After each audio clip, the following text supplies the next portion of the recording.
ফটোৰ ব্যৱহাৰ একাংশৰ অস্বস্তিত বহুজন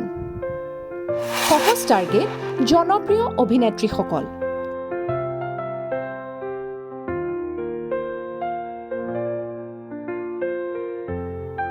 AI অৰ্থাৎ আৰ্টিফিচিয়েল ইণ্টেলিজেন্স অসমীয়াত যাক কোৱা হয় কৃত্ৰিম বুদ্ধিমত্তা এই কৃত্ৰিম বুদ্ধিমত্তা অৰ্থাৎ AI এতিয়া ক্ৰমাৎ প্ৰভাৱ বিস্তাৰ কৰিছে প্ৰায় সকলো ক্ষেত্ৰতে বিভিন্ন ক্ষেত্ৰত বহুতৰে বাবে সহায়ক আৰু লাভদায়ক হৈ পৰা এই আৰ্টিফিচিয়েল ইণ্টেলিজেন্স কিন্তু একাংশৰ বাবে এতিয়া হৈ পৰিছে মূৰৰ কামোৰণি সামাজিক মাধ্যমত প্ৰচাৰিত AIৰ জৰিয়তে অতি সহজে তৈয়াৰ কৰা কিছুমান ভিডিঅ'ক লৈ এতিয়া অস্বস্তিত পৰিছে সমাজত বিভিন্ন ক্ষেত্ৰত প্ৰতিষ্ঠিত একাংশ লোক বিশেষকৈ AIৰ ভিডিঅ'ক লৈ বিৰূপ প্ৰতিক্ৰিয়াৰ সৃষ্টি হৈছে বলিউডৰ জনপ্ৰিয় অভিনেতা-অভিনেত্ৰীৰ মাজত আপুনি দেখা জয়া বচ্চন কৰীনা কাপুৰ দীপিকা পাডুকন বিদ্যা বালন আলিয়া ভাট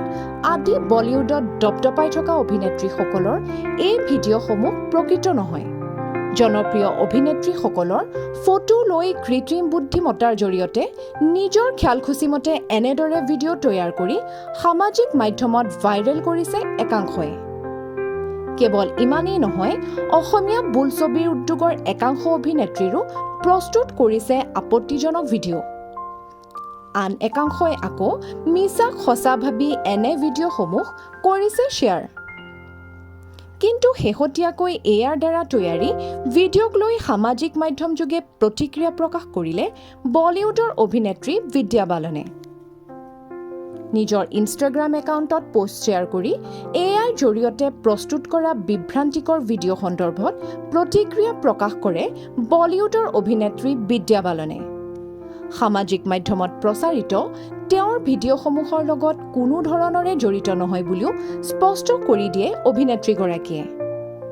এনে প্ৰচাৰ আৰু বিষয়বস্তুক সমৰ্থন নকৰোঁ বুলি সামাজিক মাধ্যমত দিয়া পোষ্টত অভিনেত্ৰীগৰাকীয়ে ভিডিঅ'বোৰ সকলোকে ভেৰিফাই কৰিবলৈ আৰু শ্বেয়াৰ কৰাৰ লগতে তথ্য সন্ধানৰ লগতে সাৱধান হ'বলৈকো আহ্বান জনায়